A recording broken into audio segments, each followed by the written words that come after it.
obviously, this is bad news for the sector that you think about, the sector that you're very fond of and that you represent. But 4 extra weeks, this sector has been pretty much closed for 15 months. Is this really going to be make or break, or are we already partly broken for some parts of this sector? Hi, Anna. It's great to be with you.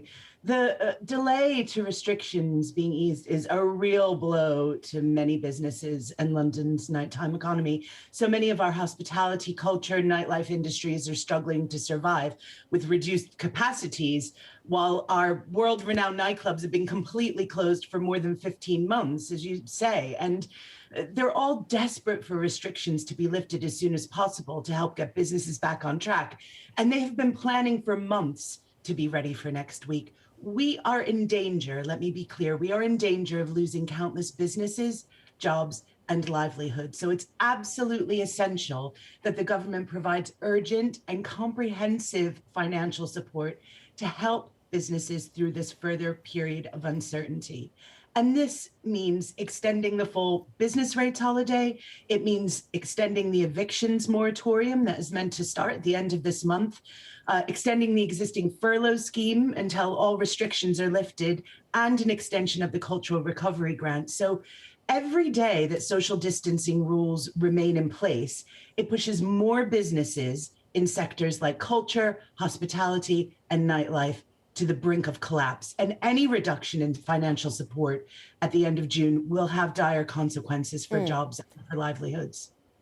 And Amy, are you hearing from the government that there is any movement on that? I mean, the furlough scheme is still in place until September, but of course there's a taper that does start to be introduced through July. Now that things have changed, now that the date of full reopening has been pushed back, are you hearing that there will be a continuation of those fuller levels of support for the sector, for the economy as a whole? We saw what the Prime Minister announced last night, and that is all the information we have. We are continuing to press government for this, but quite frankly, the industry and leaders around the UK were shocked that the Prime Minister did not announce any extension of financial support for the industry. The sector needs to be supported so that they'll be able to open their doors again when it is safe to do so. Of course, this date, well, the previous date, June 21st, Amy, was always cast as a not before date. And so there was always the opportunity, or the possibility rather, that this could be delayed. Now we've seen it be delayed. Prime Minister Johnson, though, painted July 19th in a very different light, though, last night, suggesting that this would be a much firmer date. How much do you sense that the sector will be planning ahead more firmly towards July 19th?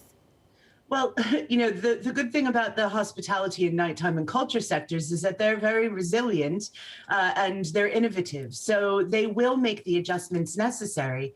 But let's be clear, these businesses need the support. They need the financial support in order to be there, to be at the very heart of our social and economic recovery. I mean, the latest data shows, you know, we've started to see a small increase in the number of COVID patients here in London hospitals. They're still very low compared to earlier in the year, but you know, it's clear the data is going in the wrong direction. And we all want to see restrictions eased as soon as possible to allow more businesses to open again. So it's important that the government ensures that London has the vaccine supply and the resources needed to vaccinate everyone who needs it. But also, we need the government to realize that our nighttime businesses are central to our social and economic recovery to the pandemic. So that is why the government needs to provide that urgent, comprehensive financial support to help them through this further period of uncertainty. Amy, I read that some in the nighttime economy are thinking of taking legal action. Is that something you're aware of? Is that likely to deliver? I am aware of it, and we're watching to see what happens.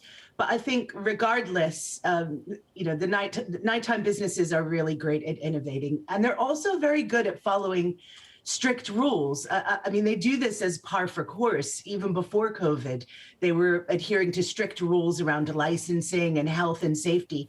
So given the chance, given half a chance to survive, they will be at the heart of our recovery. We just need the government to step up. Yeah, again, they said that they would do anything necessary. We need them to help us over the line. If it's going to be another 4 weeks, we can accept that, but we need that support. Whilst I have you, Amy, I wanted to ask you about something else. You launched the Mayor's LGBTQ plus venues charter, and we are in Pride Month, even though many of the venues you represent are not able to be open. Pubs, of course, are open. The Mayor is committed, we understand, to provide an annual audit. I wonder what you're discovering about the provision of these types of venues in London. Yes, well, it's a very interesting question because we established the LGBTQ plus venues charter and the LGBTQ plus venues forum to help these venues become more resilient and share good practice. And we saw between 2006 and 2016 a 62% loss of our LGBTQ plus spaces in London. So the Mayor and I have been committed to turning that around. We've had no net loss. We have contributed a lot of support to these venues. We know they're at the very heart of London. And if we lose these venues, we lose something very special that London has. They're a beacon of hope for so many communities, so many people. And so we need to carry on with that support. And we're just doing everything we can to make sure that those venues are there to be part of our recovery on the other side.